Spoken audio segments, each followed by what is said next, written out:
recording. There we go.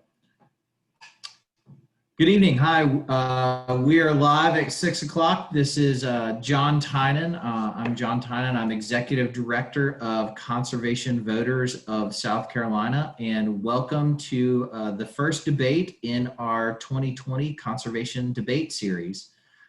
We're here tonight to have a debate for House District 112.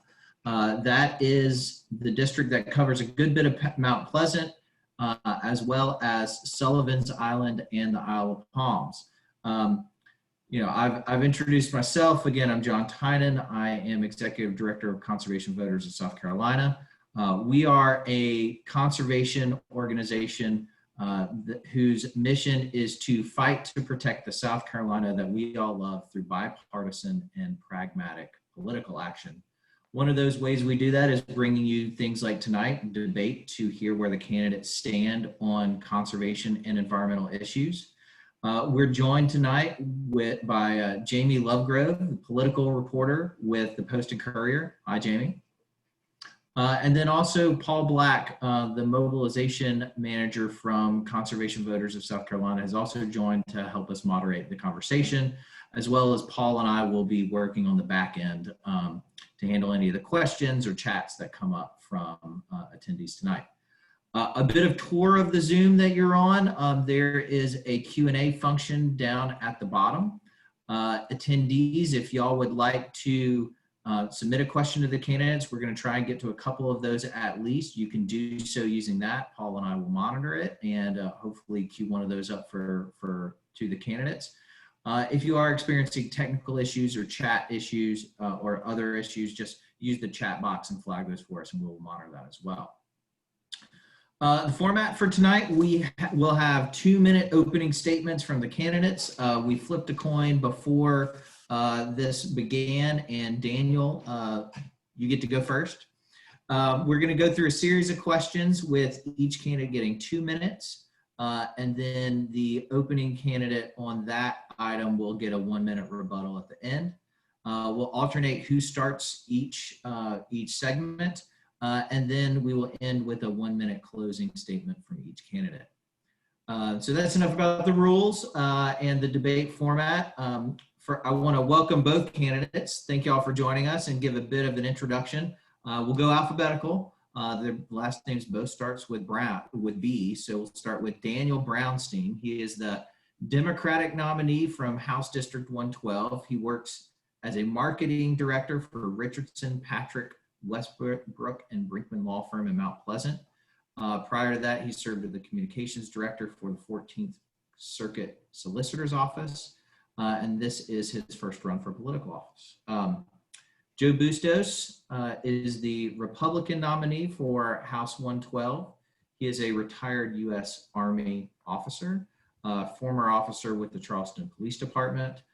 He served 13 years on Mount Pleasant Town Council, and he currently owns and operates Mount Pleasant Flight Training.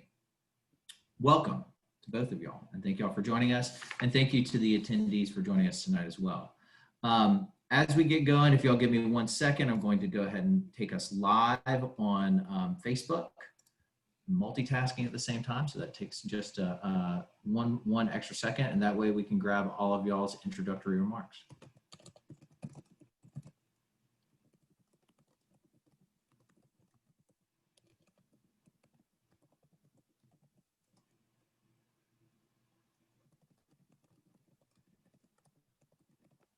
Right. All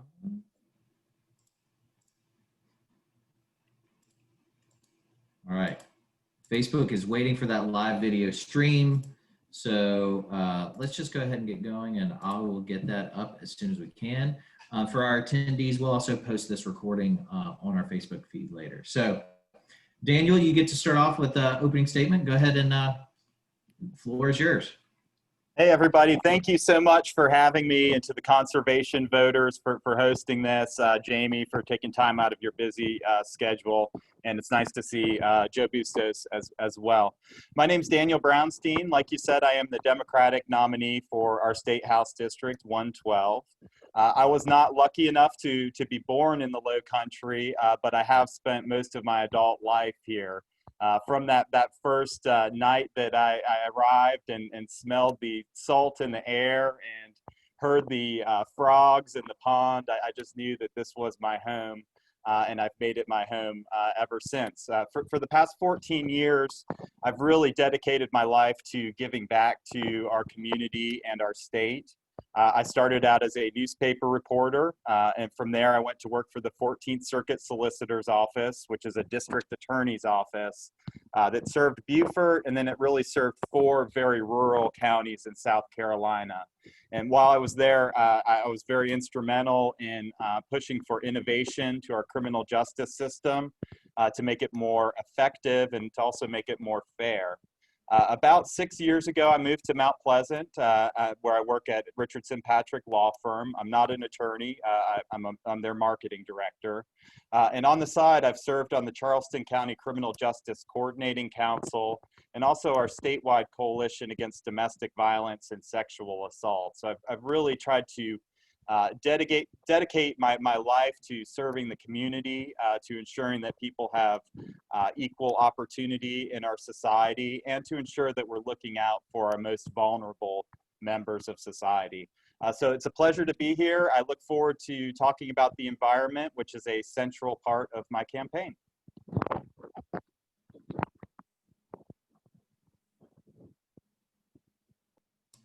Great. Thanks, Daniel.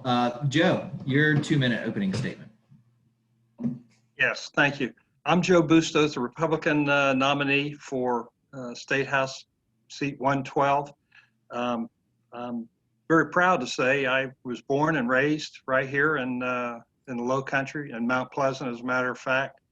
I grew up here, went to high school here, and joined the Army, and got to see many great places, and was as a company commander, spent a lot of time protecting the environment from the Army, actually.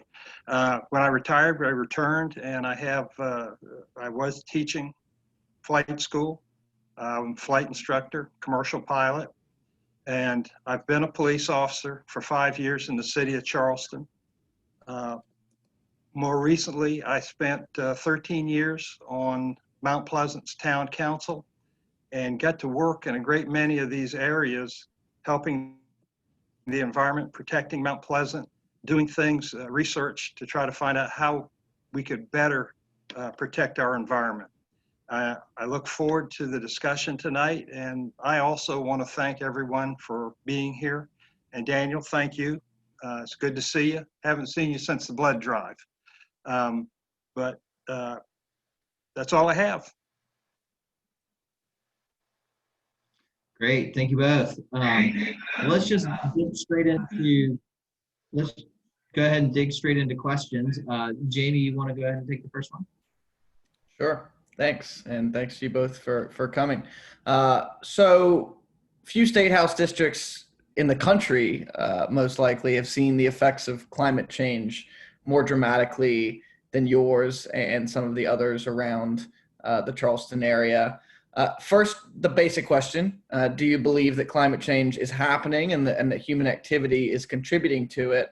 And then the more complicated one, what do you believe should be done at the state level, both to minimize the increase in climate change and to deal with the sea level rise and the increase in flooding and hurricanes that it has caused? And that question first goes to Mr. Bustos. Okay, thank you. Yes, there is definitely something happening in the climate that is affecting our weather. I was very fortunate, as I said, in the Army to be stationed in Alaska, and the vehicles that we had very early on in the 70s produced a lot of pollution, exhaust, and the like, and you could go out in the mornings and just see it hang. And when living in Korea and Thailand, In Asia, they took no real pains to try to do anything for the environment. I lost Mr. Lovegrove there. And so we had to start doing things to make it better. And the same applies for in Mount Pleasant. We have flooding, we have storms. I've lived here through hurricanes and water damage, and the effect of storms and heat is real. And we need to take care of as many things as we can to help mitigate that. And I'd like to say right here, one of the first things is the maritime forest on Sullivan's Island. I think what was done there was just wrong. We should be trying to protect the maritime forest because it provides a very important buffer between the ocean and storms and Sullivan's Island and the Isle of Palms. And we've watched that, the water come up for years. And as I said, I just think that was a typical decision that was wrong-headed and is going to be cause injury along the way.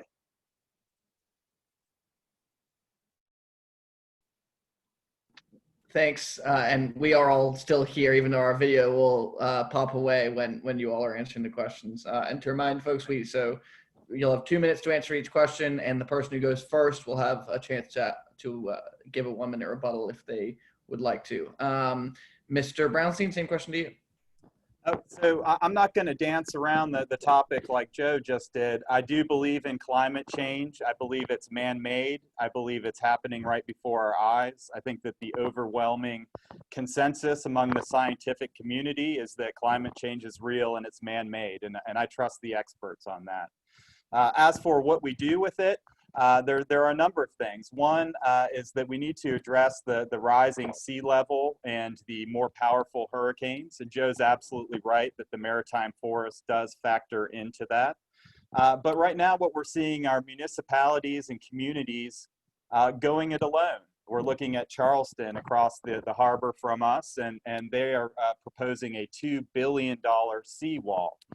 My concern is that our state doesn't have a comprehensive plan for how to address climate change. We're sort of letting people twist in the wind and solve it on their own, and that's an impossible task. It's going to cost a lot of money.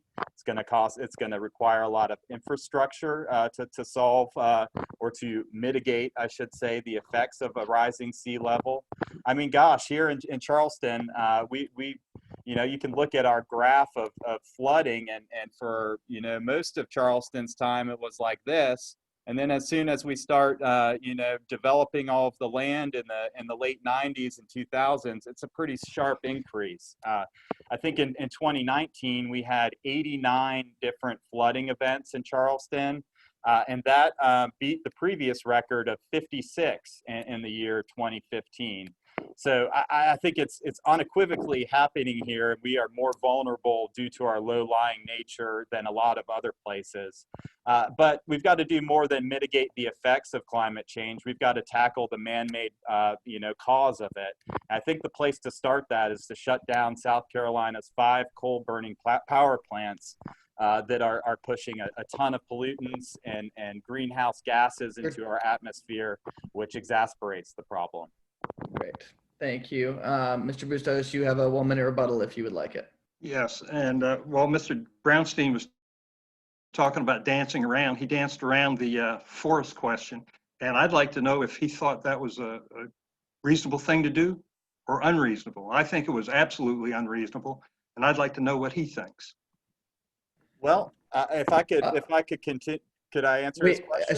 So we can't have you asking each other questions. What I will say is we are actually going to be coming to the maritime forest question again later in the debate more directly. Mr. Bustos, you do have an additional 30 seconds if you'd like to use it.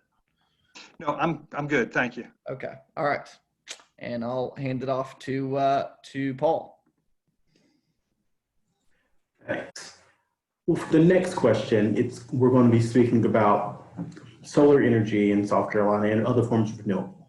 In 2019, South Carolina passed the Energy Freedom Act, a bill that sought to expand solar energy opportunities and also inject competition into the energy marketplace in South Carolina. Barriers still remain to taking advantage of solar and other renewable energy sources here in our state. Do you support growing South Carolina's clean energy industry and expanding access to all South Carolinians? And if so, how do you think South Carolina should best do this? And Daniel, if you can answer first, we greatly appreciate it. Sure, you're absolutely right. That 2019 Energy Freedom Act did sort of give us a first step into the solar market, but there's a lot of problems with that legislation that we still haven't addressed. From my understanding of the issue, what it takes to create large-scale industrial size solar arrays is a commitment that if a company builds that facility, they're going to be guaranteed a certain rate for the energy that they produce over the next 10 years. If you think about it as a business person, that makes sense. They need to know in order to receive the financing for the project, they need to know what that project is going to generate financially to see if it carries water. So I think that number one, what we need to do is to have some certainty to the market. So companies can come in and be guaranteed a certain price for the energy that they produce over the long term. And I think until that happens, we are not going to be fully utilizing one of our great renewable resources, which is this tremendously hot Carolina sun. And the way to do that is to add some certainty to the market, and that's to guarantee a specific rate. If you build this project, we will pay you X amount for the energy that you create. And sadly, that's lacking right now. And it's sort of been punted down the street and put in the hands of our Public Services Commission, which I'm not sure is the right thing to do.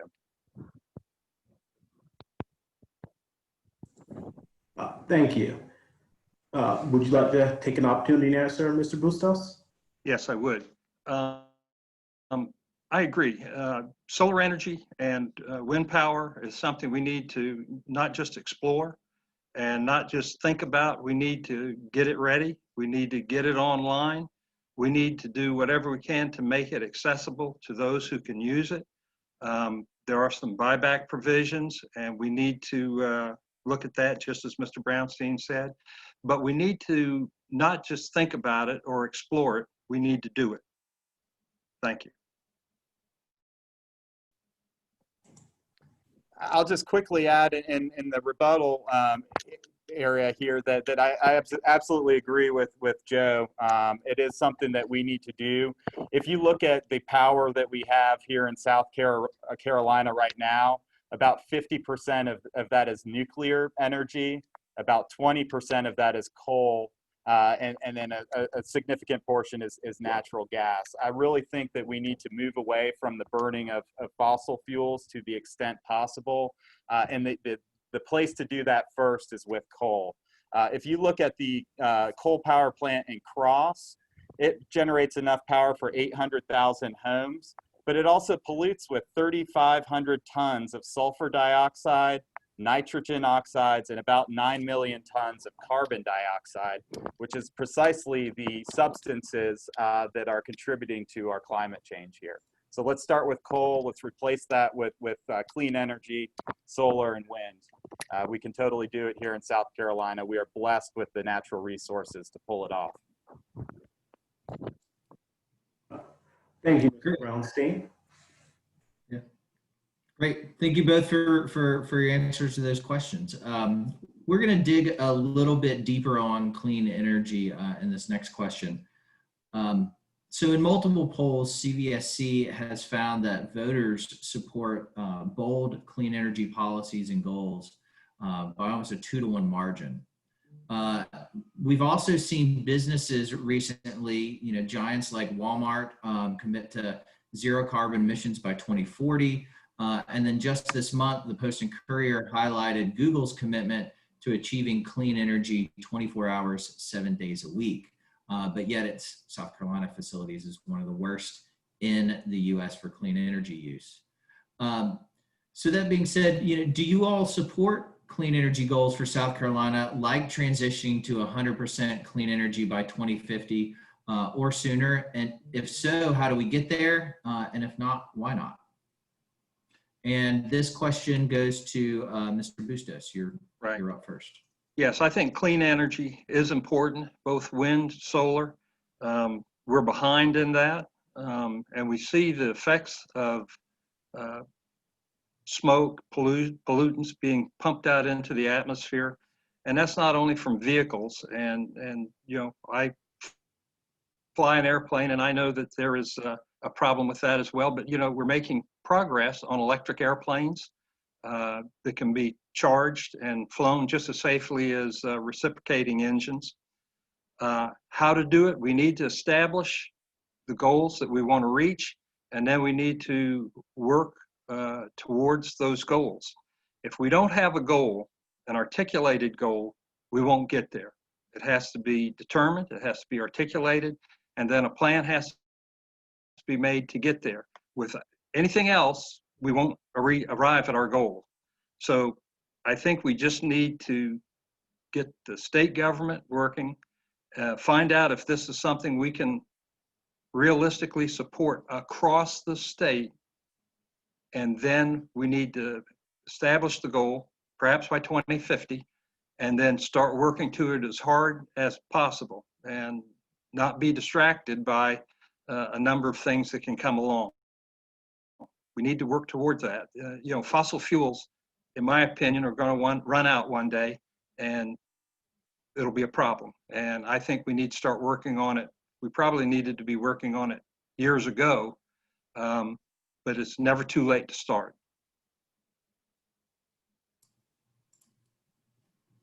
Great. Thank you, Mr. Bustos. Same question to you, Mr. Brownstein. Do you support transitioning to 100% clean energy by 2050? If so, how do we get there? And if not, why not? Yes, I believe that we do need to set the goal of having a 100% clean energy or a carbon neutral state by 2050. And Joe's right. You know, if you don't set a goal, you're never going to achieve it. I think that the natural place to start right now is with our energy production, with those coal burning power plants, with those natural gas power plants. I mean, right now we have unprecedented leverage over our utilities and our PSC, our Public Services Commission, following the nuclear debacle where we spent $9 billion on a nuclear power plant that will never produce a single kilowatt hour of electricity. I mean, that is just catastrophic that we've flushed that money down the toilet when we could have put it towards a true renewable and clean energy source like solar or like wind. So I think that, yes, we do need to set that goal. We do need to make it 2050. Time is of the essence. Climate change is happening. We can see our ocean levels rising here. We have record flooding, record heat, and we're a low-lying coastal area. So we should be at the front of the pack pushing for this, not sitting at the back of the bus, so to speak. Great. Thank you. Mr. Bustos, you have 1 minute for a response or rebuttal if you'd like it. I don't have any. Thank you. Okay, great. Jamie's with the next question. Great, thanks. So we're going to stick with energy in a way and touch on offshore drilling. This is, of course, a coastal district. Congressman Cunningham has particularly brought this issue to the forefront over the last few years, and it's come up in a lot of the congressional debates, but there's also been a lot of action in the state legislature, including a budget amendment that was introduced and championed by Senator Chip Campson, a Republican. This has been a bipartisan issue. His amendment blocked onshore infrastructure for offshore drilling. Do you support drilling off of South Carolina's coast? If not, what should the state and local governments do to prevent it? And if yes, what do you say to voters who oppose it? And this question goes first to Mr. Brownstein. Sure. Well, I can unequivocally say that I do not support offshore drilling. I never have. I never will. If you look at tourism in South Carolina, it is a $25 billion business. About 3/4 of the tourism in our state occurs along our coast, whether it's the Grand Strand, whether it's Charleston, or whether it's down in the Hilton Head area. To put that all at risk for in my estimation, the folly of looking for oil off of our shores is totally the wrong course of action. We need to make sure that we have a lifetime or a permanent ban on offshore drilling in South Carolina. Now, unfortunately, the waters that are so far 3 miles plus off of our coast are controlled by the federal government. So eventually we are going to need a federal solution to this problem. But the bottom line is we cannot exist with a ban that can be undone by an administrator's pen. And that is exactly what we have right now. There's also some things that we can do at the state level. Right now, we are prohibiting the onshore infrastructure for oil exploration, but we're doing that through a budget proviso. So in my estimation, we need to create a law that outlaws that form of infrastructure and not leave it subject to the budget process each year in Columbia. Great, thank you. And Mr. Bustos, same question to you on offshore drilling. Yes, I wouldn't approve of offshore drilling. I wouldn't approve of any infrastructure that would facilitate that along our coast. And I think Senator Campson and Representative Mace did a good job in staking that down and making sure that that's not going to happen. And I also believe that as Mace goes to Washington, she will likewise continue that effort. I remember here in Mount Pleasant or on the beaches when ships were not required to discharge or not to discharge their waste and oil products offshore. So you had it washing up on the beach, just as we have plastics washing up on the beach now, such as the nurdles, or I may mispronounce that, but we need to stop those things. You know, we've come a long way. I remember the creosote plant on the Cooper River that, you know, even the ground was polluted and all that seeped into the water.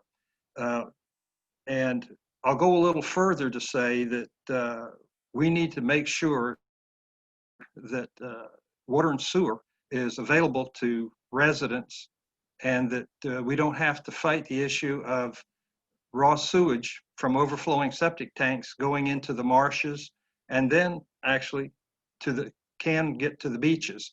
So these are some big things. It's not just oil. There are a number of issues that we need to look at and address. Oil is certainly one of the biggest ones and you know, popular to talk about, but we have many issues that lead to water pollution that fouls our beaches, and we need to work on all of them.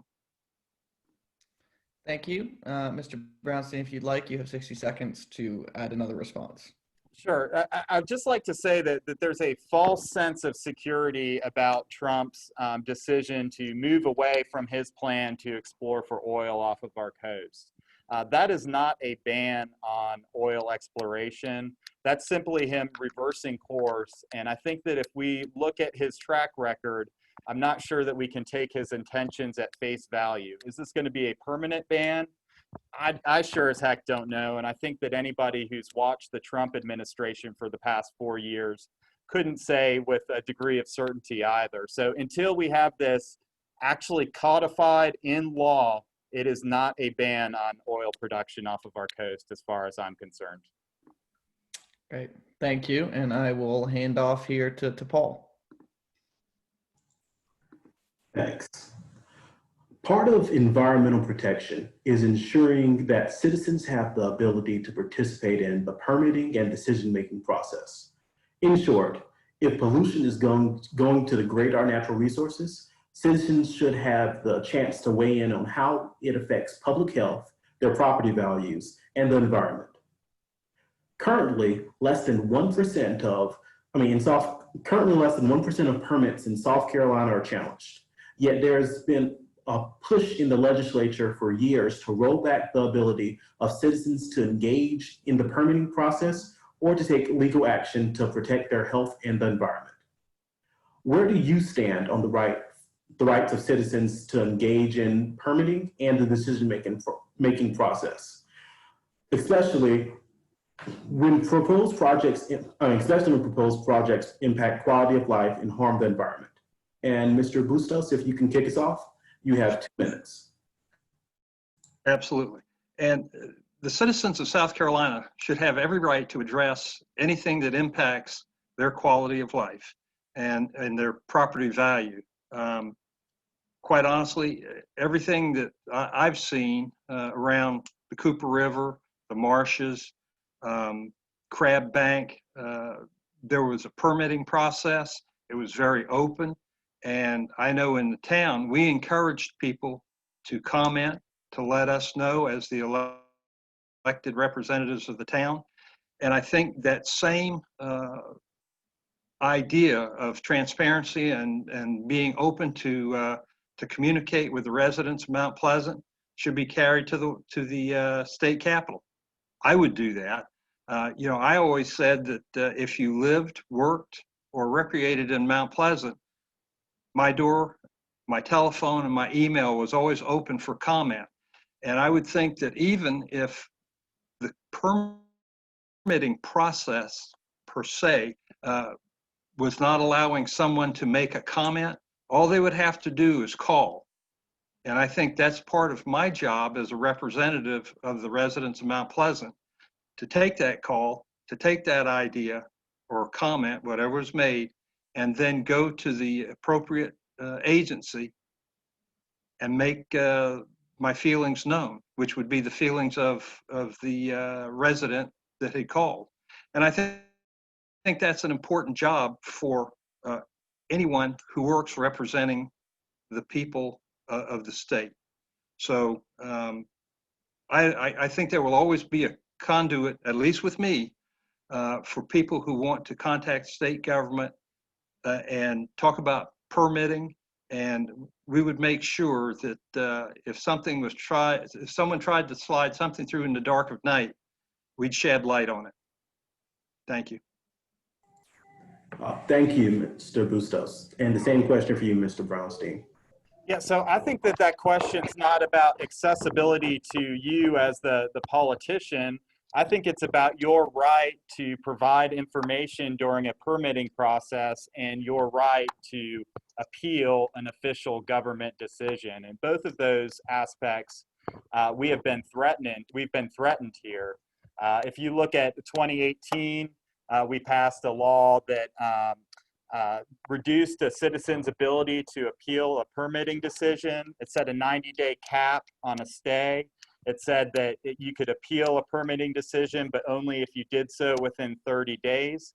So I think that the citizens' right to shape what goes on around them in our environment, in our community is threatened. And we absolutely arrive at better decisions and better decision making when we are considering information from a bunch of different sources. So anything that limits a citizen's ability to seek redress from our government, I can't stand for that. I think that we should bring as many people into the process as possible, let them speak their piece, and I think that our permitting decisions will be made better for it. Thank you, Mr. Brownstein. And Mr. Bustos, if you'd like to respond, you have 60 seconds. Okay, thank you. And perhaps you misunderstood. I was talking over and above the permitting process. Certainly we have to have a permitting process. We have to be engaged. We have to address things. But if things were not done satisfactorily, I see it as my role to take the residents' desires, complaints, concerns over and above the permitting process and make their feelings known. I don't think anything's over until it's over. And as I said, I think it's the state representative's duty, obligation to do everything within their power to help their residents. Thank you. Thank you. And I'm going to pass it to John for the next question. Thanks, Paul. I was actually going to follow up on Paul's questions about citizens' rights to both clean air, clean water, and landscapes throughout the state.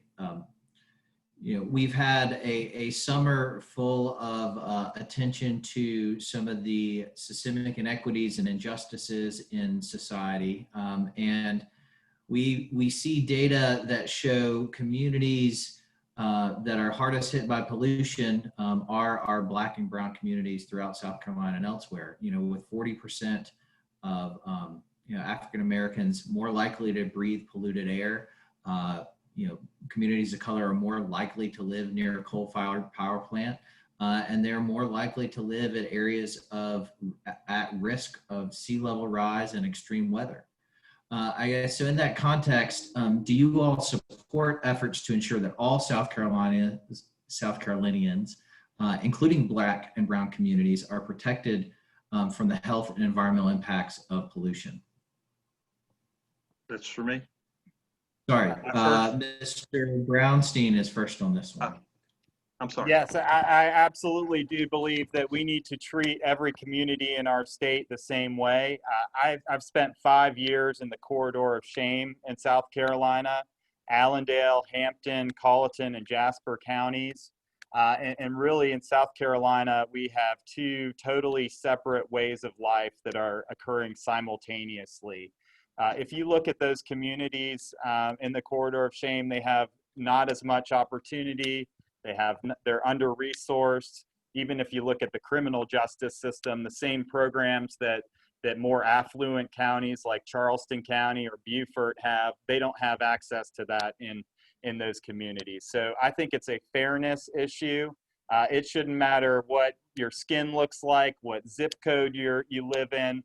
You deserve to have clean air to breathe, clean water to drink, and a clean environment to enjoy. And it's a real shame that we're not living up to our promise of equal rights and equal opportunity for everybody in our society. And we are clearly letting folks down right now. And we need to make sure that we are holding people and companies to the same standards no matter where they set up shop here in South Carolina. Thank you, Mr. Brownstein. Mr. Bustos, 2 minutes. The question again was, do you support efforts to ensure all South Carolinians, including those in Black and Brown communities, are protected from the health and environmental impacts of pollution? And the short answer is yes. But, I've always been one for cutting to the chase on things and assigning responsibility where it's supposed to be.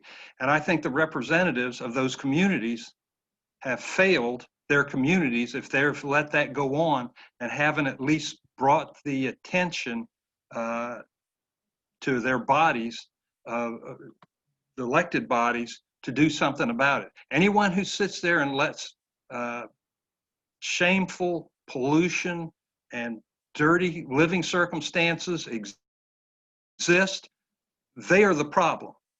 They are the problem. They're not showing leadership. They need to do what they're supposed to do. They need to grab the bull by the horns and take that problem to Columbia or county council, wherever, and get it fixed. I think that's a failure of leadership for that to have happened. I'm sorry, I'm a little fired up on that, but I believe that people who have shirked their responsibilities in getting things done, specifically, I know you brought up the corridor of shame. Well, they need to get off their backsides and get to work. Thank you. Mr. Brownstein, you have 1 minute as a rebuttal. Yeah, so, I don't know that that's fair to put that on their representatives. I think that there's a lot of economic and systemic factors that have led to that occurring over a number of decades and even generations. If you look at our rural communities, they are starving for jobs. And in some cases, those dirty, polluting companies are their only option. So I agree that we need to get rid of polluters wherever they are in our state. But the way to do that isn't to shame the representatives or their government leaders who are really trying to do the best that they can with limited resources. The way to do that is for our state to make smart investments in those communities so they have other options. So I don't think it's as simple as Joe was saying. It's a failure of leadership within those communities. I think those communities are dealt a pretty rotten hand to begin with.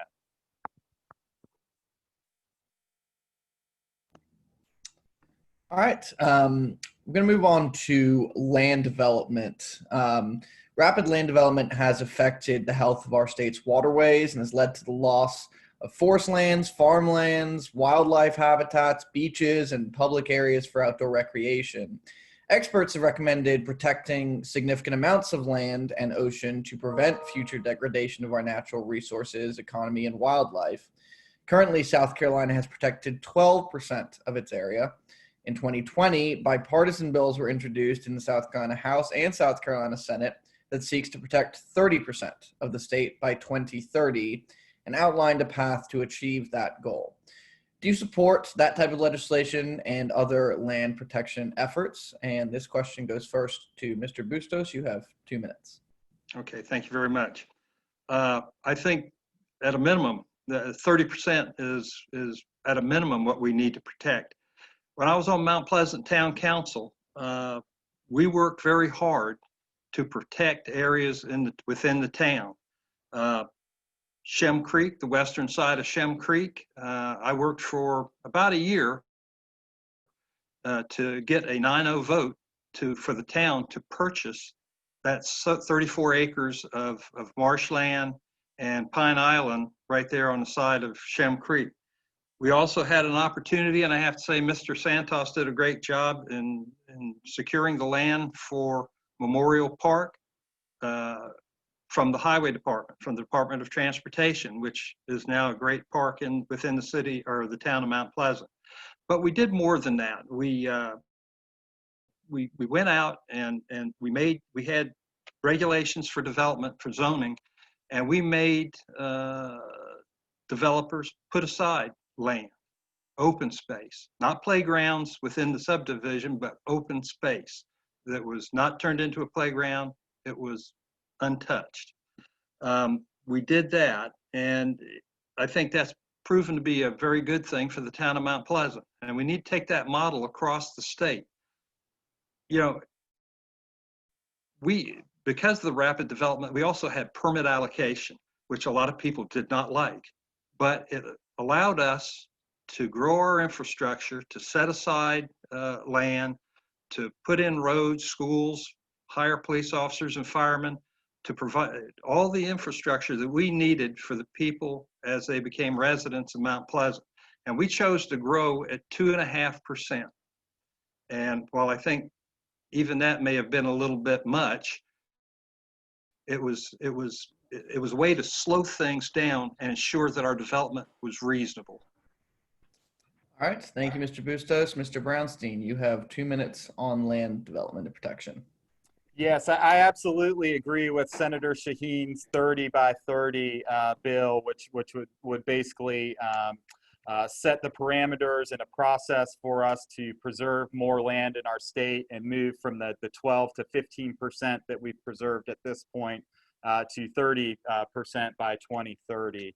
I think that an important tool in that is our conservation land bank, which we have finally made permanent in this state, which is a great thing. It used to sunset every X number of years, and you'd have to reauthorize it. We have made it a permanent government agency, and it has been fully funded, or funded much more than it ever has. So I think that we need to continue putting as much resources into that as possible. But I think that there's some other things that our communities can do. One thing that has always bugged me about South Carolina is that we allow Hilton Head Island to have a real estate transfer fee. So every time a property is sold, a certain percentage of that is put into a fund that preserves land on that island. And our state legislature, in their infinite wisdom, made it so Hilton Head is the only community that can do that. I think that that's wrong. I think that communities should be able to decide for themselves. And I really do think that a real estate transfer fee that goes for land conservation would be incredibly popular, and it would be incredibly beneficial to our communities throughout the state. I also want to point out, though, Joe was talking a lot about managed growth in Mount Pleasant, and the whole time he was talking, I'm thinking to myself, what managed growth? When Joe first took office in 2000, the population of Mount Pleasant was 49,000 people. When he was voted off of town council last year, it was 90,000 residents. So that's explosive growth, and I'm not sure that the permit allocation that he's referencing made one ounce of a difference in Mount Pleasant. Mr. Bustos, you have 60 seconds if you'd like to respond to that. Yes, thank you. Before permit allocation, we were growing at somewhere around 14 to 15%. So it had a very definite effect. And the transfer fee that you speak of, you talk about housing and affordability, that only drives the cost up. So it's not fair, I don't believe, to put that on the backs of people trying to buy a home, an affordable home, for buying land. I think the municipalities can handle that through zoning. I fly over a fair amount of South Carolina every week. And I can tell you, I look down and I see a lot of open spaces. We just need to address it and find a way to save it. It's there, but we don't want to be driving the cost of homes up. Great. Thank you both, and I will hand off now to Paul again. Thanks. The Post and Courier reported earlier this month that Sullivan's Island Town Council gave the approval on a legal settlement that allows cutting of the Maritime forest on the island, referring to the issue we were talking about earlier. As sand has built up on some areas, trees and vegetation have grown. Some want to cut down this vegetation and trees to improve the view, enhance safety, and control wildlife, while critics have said that the forest provides a wildlife habitat and buffer for the island from winds, flooding, and storm surges. What is your position on the cutting of this forest, and what, if anything, would you do as a state representative related to this or similar issues regarding environmental protection? And first, we're going to go to Mr. Brownstein. Yeah, so I am absolutely opposed to the cutting of the maritime forest. Our Sullivan's Island Maritime Forest, it starts at about station 16 and it goes to station 28 and a half. So it's a significant size. This mediation agreement allows homeowners to basically clear cut, extending 100 feet out from their property line into the maritime forest. And in fact, anything under than a 16-inch diameter tree in that transition zone is fair game for them to chop down. Once you start at 100 feet and you go closer to the dunes, it's just as bad. It allows them to remove 50% of the myrtle trees. The rest of them are cut to 5 feet. It allows them to remove all cedar, pine, and hackberry that are under 1 foot in diameter. Any other tree species less than 6 inches in diameter, that gets the axe too. And in some areas, we're even letting homeowners move, or the town on behalf of the homeowners, remove oaks, magnolias, and palmetto trees. That is absurd. This is a barrier island that has been, by the grace of God and the Army Corps of Engineers, growing in size.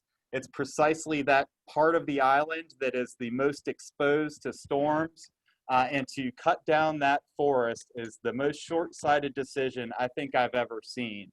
The good news is that I've been speaking with a lot of folks about the issue, including elected officials on Sullivan's, people at the Coastal Conservation League, islanders, biologists. This has quite a complex permitting process that it's going to be going through. There's at least 2 different aspects of DHEC that are going to have to sign off on it, as well as the South Carolina Department of Natural Resources, and it potentially needs a federal permit from the Army Corps of Engineers. So I think we are going to have ample opportunity to weigh in and kill this plan, because it will absolutely devastate Sullivan's Island if we allow this to go through on our watch. Thank you, Mr. Brownstein. And Mr. Bustos, you have 2 minutes. Yes, as I said earlier in the debate, I think this was just absolutely wrong-headed to even settle. I think,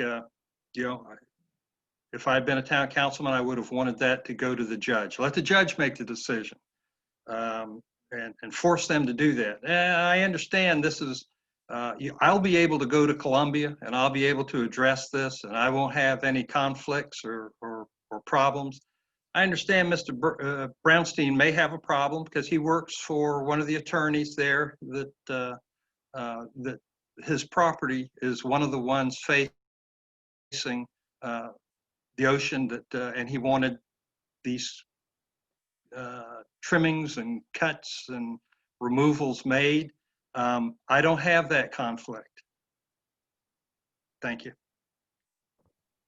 Well, I'm glad, Joe, that you brought that up. Yes, I do work with a lawyer who's on the other side of the issue. Yes, he is very upset at me for the strong stand that I took. In fact, I returned his campaign contribution at his request. There's a difference between doing the easy thing and the right thing. And at the end of the day, I need to be able to look at myself in the mirror and know that I made the right decision. And in this case, I'd made the right decision, no matter how personally painful it is to me. But I think that, my stand is my stand. This forest doesn't belong to those homeowners who back up to it. It doesn't belong to the attorney that I work with. It belongs to all of us. And I'm going to fight very hard to make sure that we save this maritime forest. I think my actions speak for themselves. Thank you, Mr. Brownstein. And the next question is going to go to Jamie. So I got a reader question from one of our readers at the Post and Courier, and it goes back to some of the energy conversation we were having earlier. And he said, some scientists have suggested that nuclear power is the most effective green power option. But with our state's recently failed nuclear project, it doesn't seem likely that South Carolina will be investing in that anytime soon. What are your thoughts on the government's role in managing our transition towards a greener power grid, and which energy solutions do you prefer, whether those include nuclear power or not? And this one will go first to Mr. Bustos. Okay, solar and wind, I prefer. Nuclear energy, I know we have nuclear submarines, nuclear ships, and it's proven to be very safe, but I'm just a little leery of it. And I guess I'm just being a little old-fashioned about that. But, it's always been my feeling that private industry, private enterprise can do things much better than government can. And this may be one of those things that I would prefer to see private industry taking care of it and making those clean energies available to everyone in South Carolina. Nuclear, as long as it's regulated and watched, I'm okay with. But part of me always says I'm just a little nervous about it. Thank you.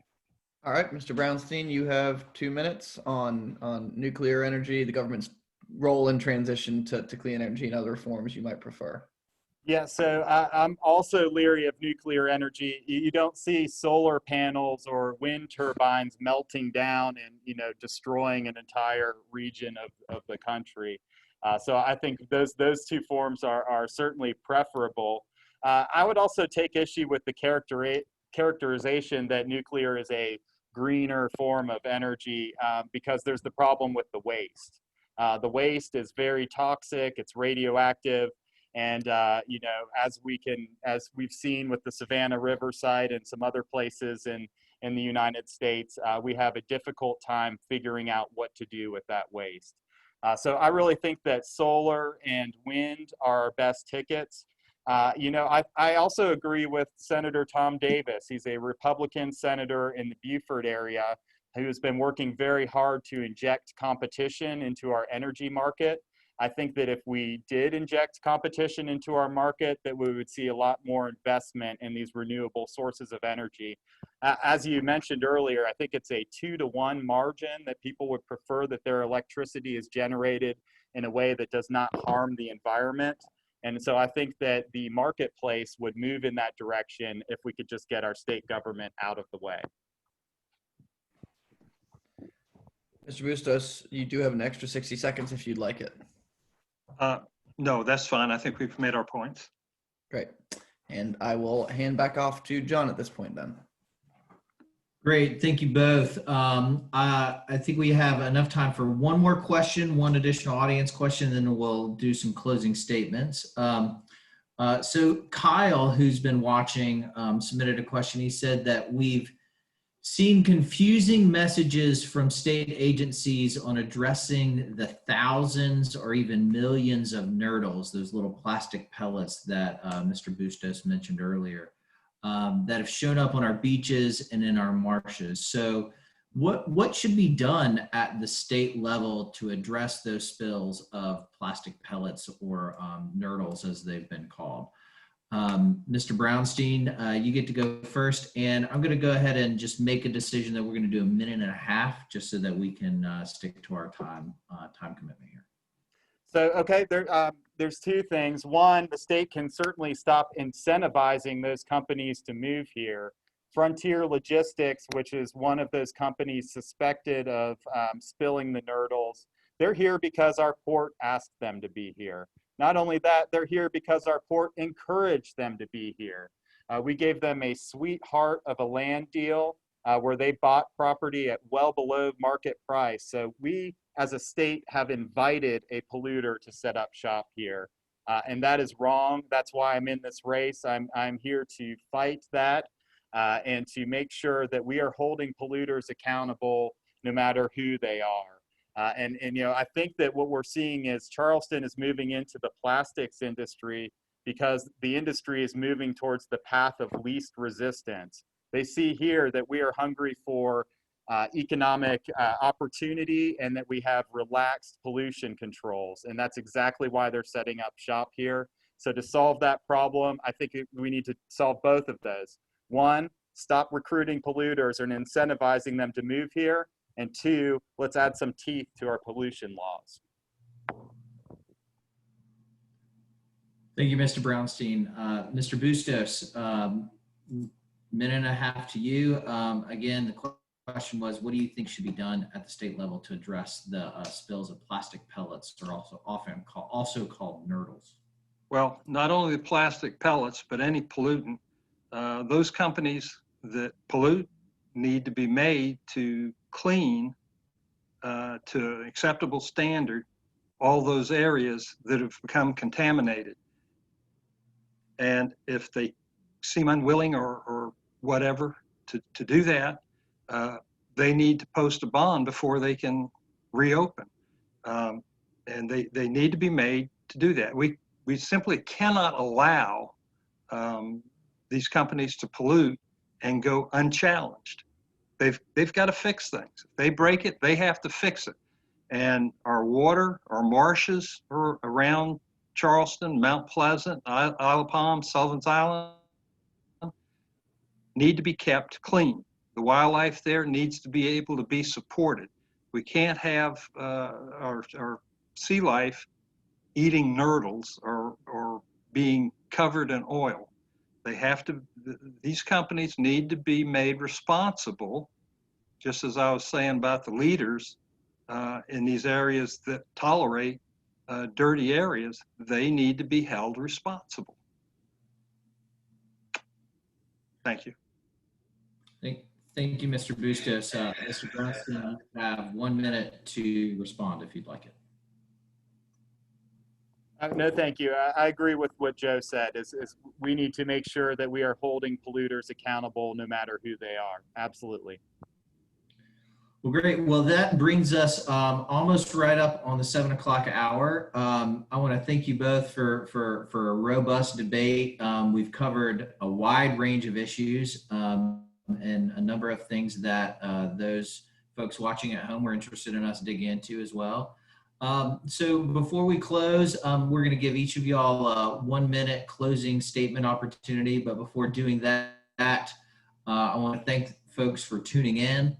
I also want to remind folks, if they're interested in tuning into our next debate, it's going to be next Tuesday, same time, 6 p.m., October 20th, and we'll feature the candidates from House District 99, which is just up the road a bit from House 112. So we will start with, Mr.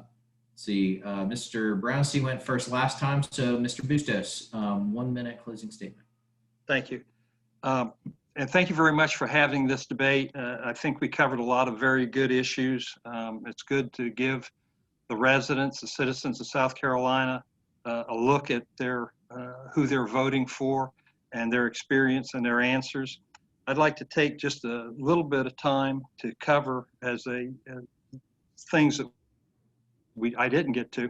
In Mount Pleasant, I'm proud of my record of what I did protecting the environment, voting against the Atlantic apartments, stopping Dominion Power from trimming trees too radically in Mount Pleasant.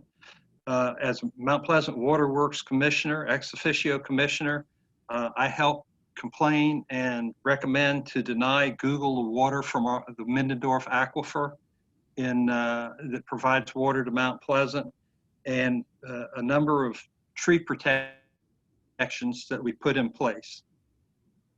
And I think that's my minute.